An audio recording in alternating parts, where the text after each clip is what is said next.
Hello दोस्तों। आज से हम हिस्ट्री की क्लास स्टार्ट करने जा रहे हैं। कंप्लीट हिस्ट्री करवाएंगे आपको सिंधु घाटी सभ्यता से लेकर 2025 तक की।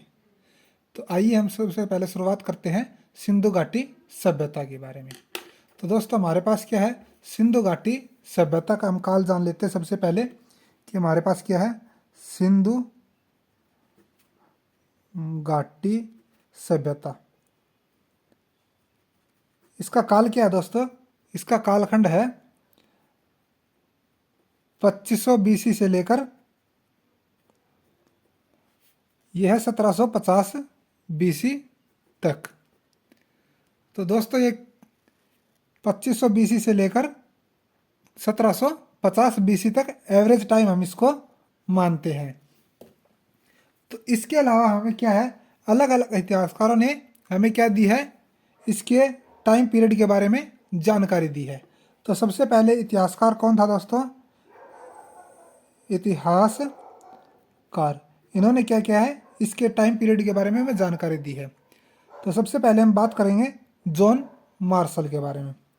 तो जो जॉन मार्शल था दोस्तों, इसने क्या कहा, इसने कहा कि इस सिंधु घाटी सभ्यता का जो टाइम पीरियड है वो है 3250 बीसी से लेकर 3250 बीसी से लेकर यह 2700 बीसी तक। ये किसने कहा दोस्तों, ये जॉन मार्शल ने कहा था। आगे है अर्नेस्ट मैक। अगला इतिहासकार कौन दोस्तों, अगला इतिहासकार है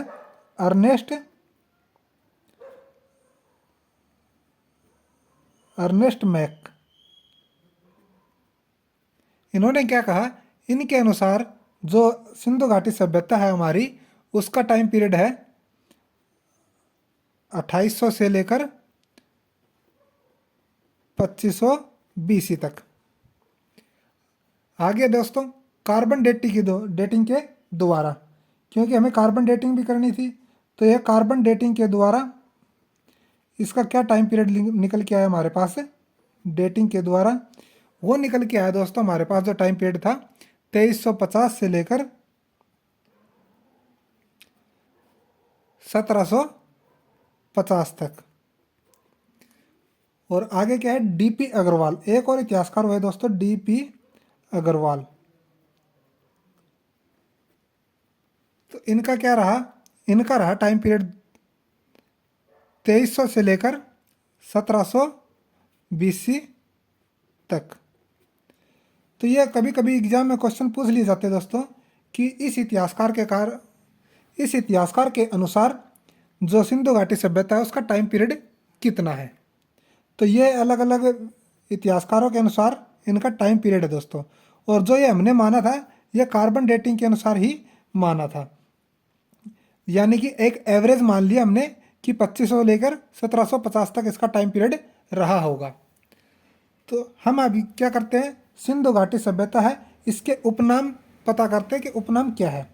यानी कि सिंधु घाटी सभ्यता है, सिंधु घाटी सभ्यता, इसके उपनाम। तो सिंधु घाटी सभ्यता का उपनाम क्या है दोस्तों, एक तो है हड़प्पा सभ्यता, हड़प्पा सभ्यता, और दूसरा क्या है, सिंधु घाटी सभ्यता, सिंधु घाटी सभ्यता। तीसरा इसका उपनाम है दोस्तों सरस्वती सभ्यता, सरस्वती सभ्यता। और चौथा नाम है इसका प्रथम नगरीय सभ्यता दोस्तों, प्रथम नगरीय सभ्यता। और पांचवा नाम है कांस्ययुगीन सभ्यता।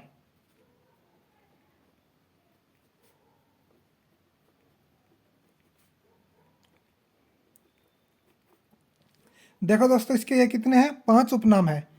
ये हड़प्पा सभ्यता क्यों पड़ा दोस्तों, क्योंकि जो सबसे पहले हमने स्थल की खोज की थी वो हमारा क्या था, सिंधु घाटी सभ्यता का हड़प्पा स्थल था, इस कारण इसका क्या नाम पड़ा, हड़प्पा सभ्यता। और ये किसके किनारे फली फूली थी, ये सिंधु घाटी सभ्यता के का उसके किनारे पर दोस्तों।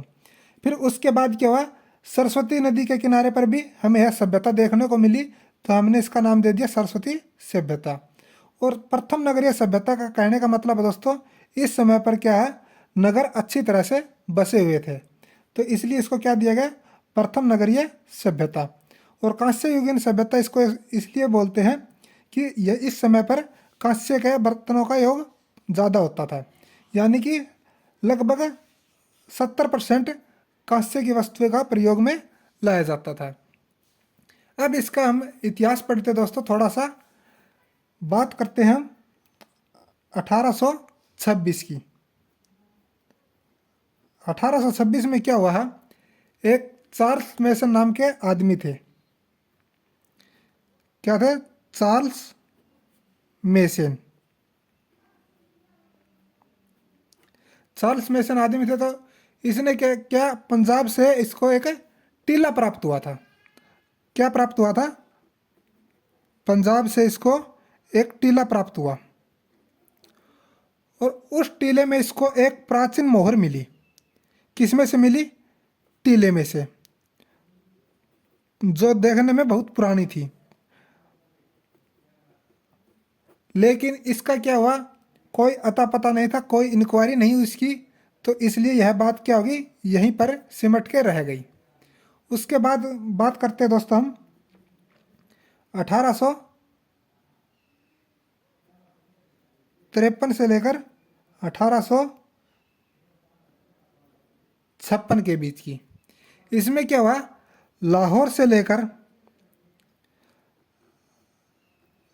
से कराची तक दोस्तों रेलवे लाइन का काम चल रहा था। क्या बिछाई जा रही थी यहाँ पर, रेलवे लाइन। तो रेलवे लाइन बिछाई जा रही थी इन दो शहरों के बीच में। तो वहाँ से क्या हुआ, जब ये खुदाई का काम हुआ तो यहाँ से प्राचीन ईंटें प्राप्त हुई। तो खुदाई में हमें क्या प्राप्त हुआ, खुदाई में हमें प्राप्त हुआ ईंटें।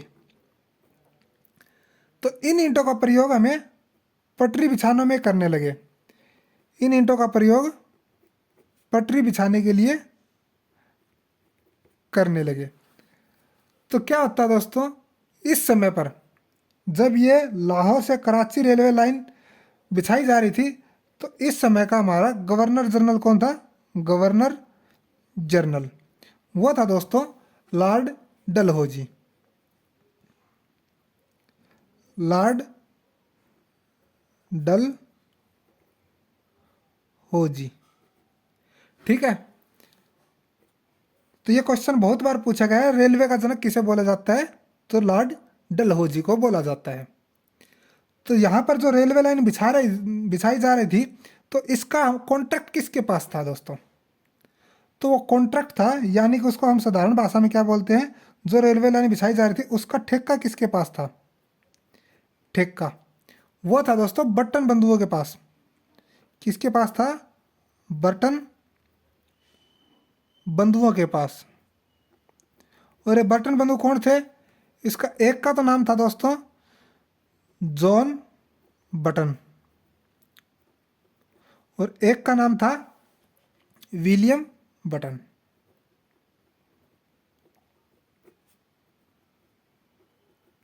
विलियम बटन था दोस्तों। तो इस समय क्या क्या घटना हुई, 1853 से लेकर 1856 के बीच में लाहौर से कराची रेलवे लाइन बिछाई जा रही थी। और रेलवे लाइन बिछाने के लिए जो खुदाई की गई, वहाँ पर हमें ईंटें प्राप्त हुई, और ईंटों का काम प्रयोग हम कहाँ पर लिए, पटरी बिछाने के लिए। और इस समय जो गवर्नर जनरल था वो कौन था, लॉर्ड डलहौजी।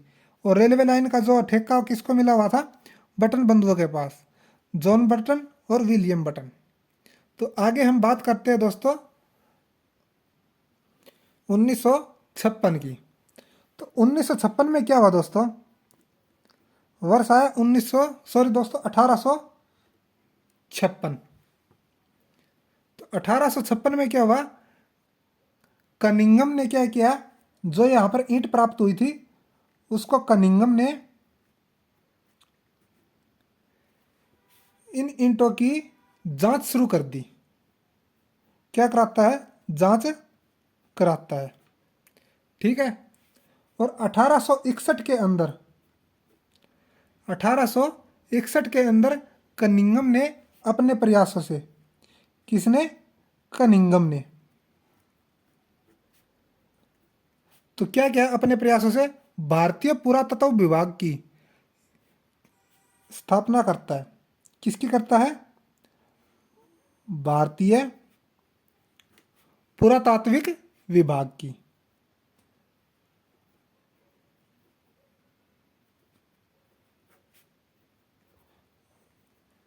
विभाग की स्थापना करता है। इसलिए इसको कनिंघम को क्या बोला जाता है? फादर ऑफ भारतीय पुरातात्विक विभाग, यानी कि भारतीय पुरातात्विक विभाग का पिता किसको बोलते हैं दोस्तों? कनिंघम को बोलते हैं। और इस गठन के समय, यानी कि जिस समय गठन हुआ था भारतीय पुरातात्विक विभाग का, उस समय भारत के वायसराय कौन थे? तो भारत के वायसराय थे इस समय दोस्तों, वायसराय वो थे कैनिंग। कौन थे? कैनिंग थे दोस्तों। तो दोस्तों हमने क्या पढ़ा? 1856 में कनिंघम क्या करता है? उन ईंटों की जांच करवाता है। फिर उसके बाद क्या करता है?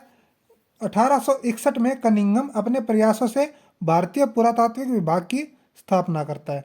इसलिए इसे क्या कहा जाता है? भारतीय पुरातात्विक विभाग का पिता बोला जाता है। और इस समय भारत के वायसराय कौन थे? कैनिंग थे। तो आगे चल के बात करते दोस्तों, समय धीरे धीरे बीतते गया और समय आया 1902 का। 1902 का। तो 1902 में क्या आता है? जो भारतीय पुरातात्विक विभाग है, यानी कि भारतीय पुरातात्विक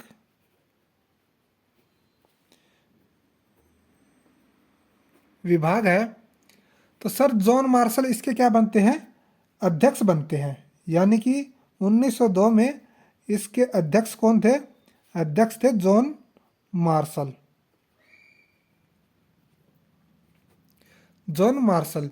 तो इसने क्या किया? इसने इसकी इंक्वायरी के लिए, यानी कि ईंटें मिल रही है, कहीं पर मकान मिल रहे हैं, कहीं पर कुछ मिल रहा है पुरातात्विक या पुरानी चीज़ें, तो इसके लिए इसने दो टीमों का क्या किया? गठन किया। जॉन मार्शल ने गठन किया। तो उन दोनों टीमों में कौन कौन थे?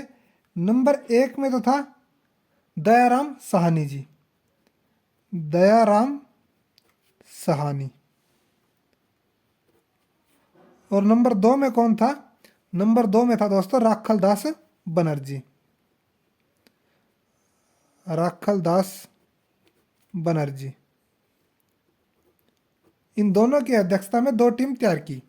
यानी कि एक टीम के अध्यक्ष थे दयाराम साहनी और दूसरी टीम के अध्यक्ष थे राखल दास बनर्जी। तो राखल दास बनर्जी ने क्या किया? दयाराम साहनी ने क्या किया दोस्तों? सन 1921 के अंदर हड़प्पा स्थल की खोज की। किसकी खोज की? हड़प्पा स्थल की खोज की। और 1922 में राखल दास बनर्जी ने क्या किया? मोहनजोदड़ो की खोज की। मोहन जोदड़ो की खोज की दोस्तों इसने। तो अब हड़प्पा स्थल की इसने खोज के सबसे पहले कौन सा स्थल खोजा गया था? हड़प्पा स्थल खोजा गया दोस्तों। इसी कारण से क्या हुआ? इसका नाम हड़प्पा स्थल यानी कि हड़प्पा घाटी सभ्यता पड़ा दोस्तों। इसके बाद क्या था दोस्तों? धीरे धीरे समय बीतता गया तो हमें क्या हुआ? समय आ गया 1947 तक का। ये दोस्तों हम इसकी ब्रीफ हिस्ट्री पढ़ रहे हैं। इसके बाद हम क्या करेंगे? अगले लेक्चर में इसको विस्तार पूर्वक अध्ययन करेंगे। 1947 तक क्या हुआ दोस्तों? लगभग 40 स्थलों की खोज हो चुकी थी। 40 स्थलों की खोज हो चुकी थी। ये कहाँ पर खोजे गए दोस्तों? ये खोजे गए सिंधु नदी के किनारे, सिंधु नदी के किनारे पर। सिंधु नदी के किनारे पर खोजे गए दोस्तों, तो जिस कारण इसका क्या नाम पड़ा, सिंधु घाटी सभ्यता इसका नाम पड़ा दोस्तों। और बात करते हैं आज तक, यानी कि 2025 तक की बात। तो दोस्तों 2025 तक क्या हुआ, लगभग 1100 स्थल सरस्वती नदी के किनारे पर खोजे गए हैं, यानी कि 1100 स्थल सरस्वती नदी के किनारे पर खोजे गए हैं। सरस्वती नदी के किनारे पर खोजे गए हैं।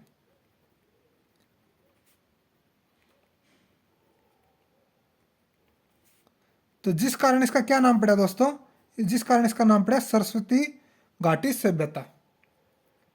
ठीक है दोस्तों, इस सभ्यता में नगर नियोजन क्या था, समान था दोस्तों। क्या था, नगर नियोजन समान था, लगभग समान था दोस्तों, कोई इक्का दुक्का इसमें इनबैलेंस था। तो नगर नियोजन समान था, यानी कि हर जगह पर हमें क्या मिल रहा था, खुदाई करते थे 2 टीले प्राप्त हो रहे थे। ठीक है, तो एक का नाम पूर्वी टीला और एक का नाम पश्चिमी टीला। तो जिस कारण इसको क्या बोला गया, नगर सभ्यता बोला गया। तो इसमें हमने एक बात और नोटिस की कि यहाँ के लोग क्या करते हैं, कांस्य का प्रयोग अधिक करते थे, क्योंकि यहाँ पर हमें जितनी भी वस्तुएं मिली है लगभग कांस्य की ही प्राप्त हुई है। तो जिस कारण इसको क्या बोला गया, कांस्य युगीन सभ्यता भी इसको बोला गया दोस्तों। जो मैंने सबसे पहले आपको इनके उपनाम कराए थे वो ऐसे पढ़े इसके उपनाम दोस्तों। अब हम करते हैं इसका विस्तार।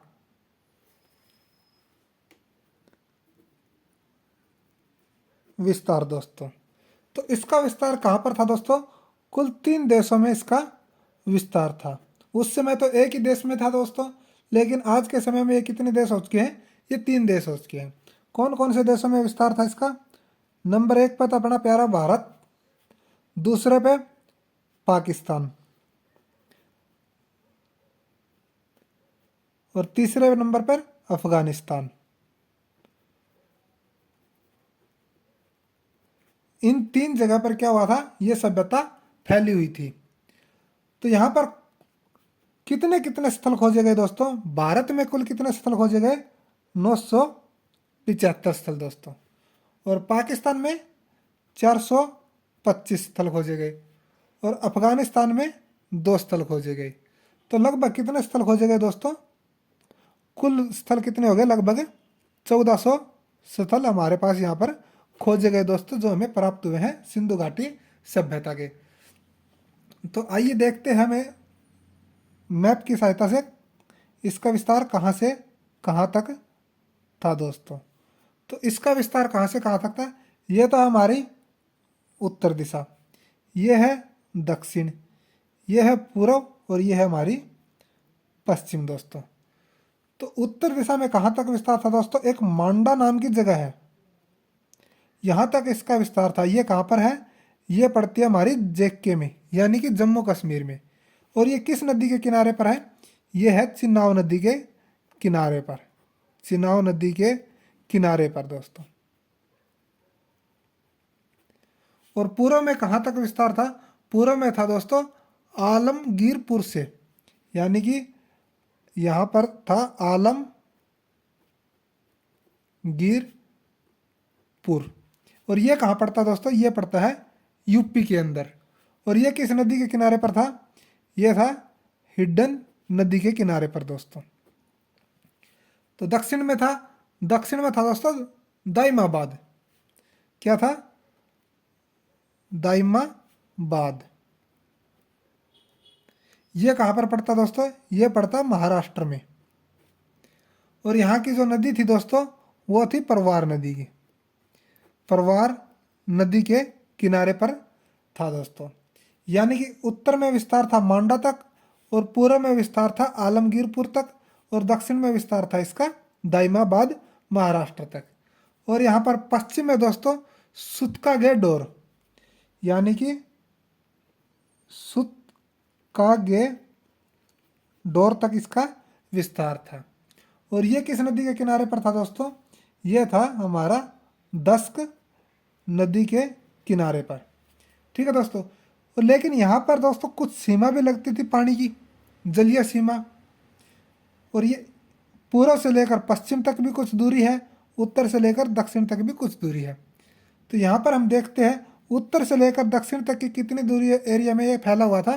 ये फैला हुआ था 1400 किलोमीटर तक। यहाँ से लेकर यहाँ तक जो दूरी है दोस्तों वो 1400 किलोमीटर है। और पूर्व से लेकर पश्चिम तक, पूर्व से लेकर पश्चिम तक जो दूरी है वो है 1600 किलोमीटर। और कई बार जलीय सीमा भी पूछ लेता है, पूर्व से लेकर दक्षिण तक जलीय सीमा कितनी है, तो वो है हमारी दोस्तों 1300 किलोमीटर दोस्तों। तो ये था दोस्तों इसका विस्तार। अब तक दोस्तों हमने कितने स्थलों की खोज कर चुके हैं? हम कर चुके हैं 1400 स्थलों की। और इसमें से 200 स्थल को किसकी परिभाषा दी गई है दोस्तों, किसका दर्जा दिया गया है? यह दिया गया स्वयंभू सभ्यता का। स्वयंभू सभ्यता का इसको क्या दिया गया है? दर्जा दिया गया है। या हम कह सकते हैं कि स्वयंभू सभ्यता की परिभाषा दी गई है। तो आज की क्लास में दोस्तों इतना ही। उम्मीद करता हूँ कि आपको यह वीडियो अच्छी लगी होगी। आगे की वीडियो को हम कंटिन्यू करते हुए इसके आगे के जो इम्पोर्टेंट महत्वपूर्ण स्थल है, जैसे हड़प्पा सभ्यता, मोहनजोदारो, चहुंदड़ो, लोथल, कालीबंगा, बनावली, धोलावीरा, इस तरह हम जितने भी स्थल मिले हैं उसका हम एक एक लेक्चर लगाते चलेंगे। रेगुलर क्लास होगी, पूरी हिस्ट्री करवाई जाएगी दोस्तों। उम्मीद करता हूँ कि आपको वीडियो पसंद आई होगी। चैनल को लाइक, शेयर, सब्सक्राइब करना मत भूलिए ताकि आने वाली वीडियो का नोटिफिकेशन आपको जल्द से जल्द प्राप्त हो सके।